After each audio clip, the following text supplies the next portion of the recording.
Hello guys, we have a unit here that is broken. The wheel hub and the planetary assembly is broken. Now we see that the cover, they have unbolted the cover. Now let's see what is inside. We see the operator here telling the mga brad, ito yung problem gwapong of this, operator natin. unit. Yan. There he is. Yeah, the happy guy. Shout out naman dyan. There we can see that Anong nangyari of yun? the gear is Bungi-bungi, missing. mga kapatid. And Yun palang center, there's yung sandir lang something pala else, ang bungi. here, the hub, Iyak mga brad. the housing assembly Nagdakalabo na. is Ay na. Ay. Yun broken palang. there. You Ayun. can see what Citro. is inside. Citro na pala. The hub gear is Yun. broken to pieces. So that is the main reason for our rescue for this XCMG loader LW500. natin yung wheels. Okay, we will detach the wheel, and there you can see the big hole there in the side. So let us dismantle this wheel hub, and we will replace it a new one, or replacement with a not new one, it is a recon.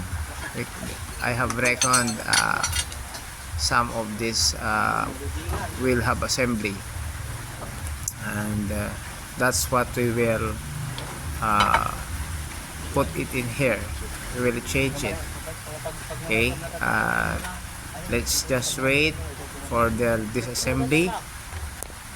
Okay, so we have here the replacement sun gear. Okay, we have checked it and it's perfect. And now we will disassemble the broken parts. Okay, and now we will clean it, and there we have cleaned it already. We are going to put the hub gear and install it. Okay, it's just simple as that. I will put the lock. We will have to wipe those dirts to make sure that there is no dirt when we assemble it. Okay, we will put the lock now. Okay, let's see if the lock nut are aligned. Okay, we will put now the lock bolts. Okay,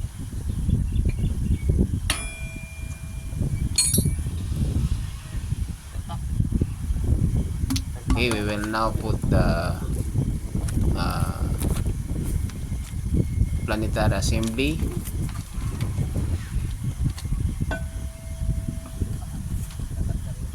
Okay, there's they're not positioned to put it.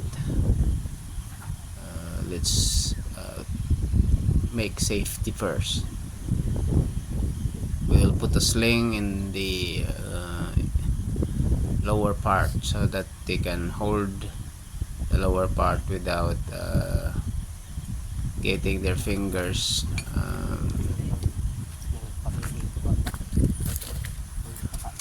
damaged or hurt. Okay, We will put it now. This is a simple job, but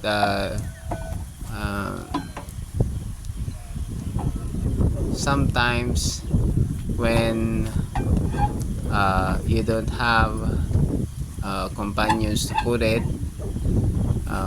it will be very difficult. But if you have a companions, it's not that hard.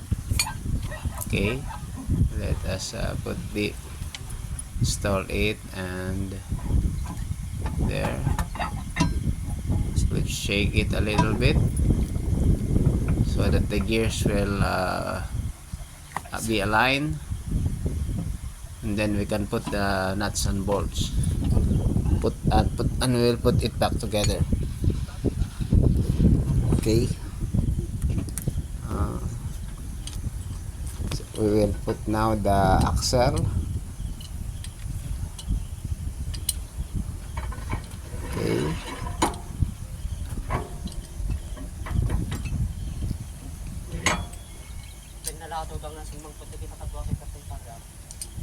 and after we have assembled it, we will test the unit if it is functional, if it will work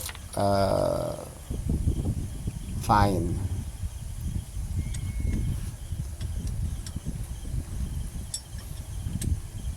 Okay,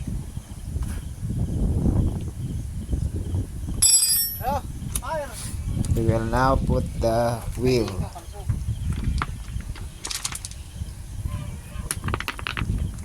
This part is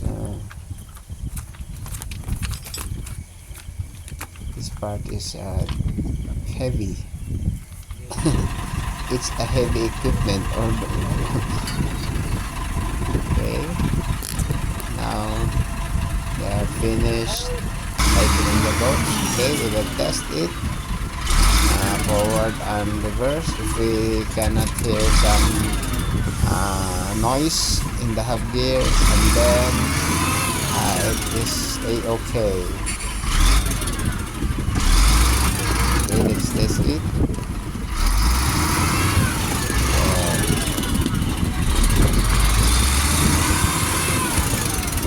Okay, it's normal.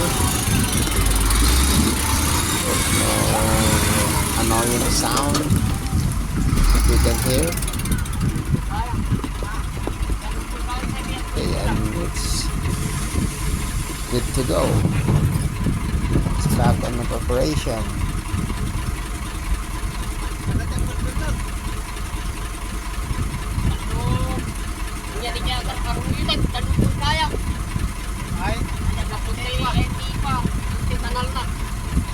Now we're going ready to go home. It's all over. Okay. It's a nice feeling when yan you have mga brad, okay finished na. job. Balik na sa operation Then ang unit everything's okay. at uwi na rin tayo. If you like this video, if you find it At kung nagustuhan nyo mga brad at may napulot informative, kayong mga please idea like, subscribe, sa and hit the ating notification video, bell for more videos. please like, to subscribe, come. and hit the notification Hope bell you like for the video, more videos, informative and videos. God bless to Thank all you of po, you. and God Thank bless. you.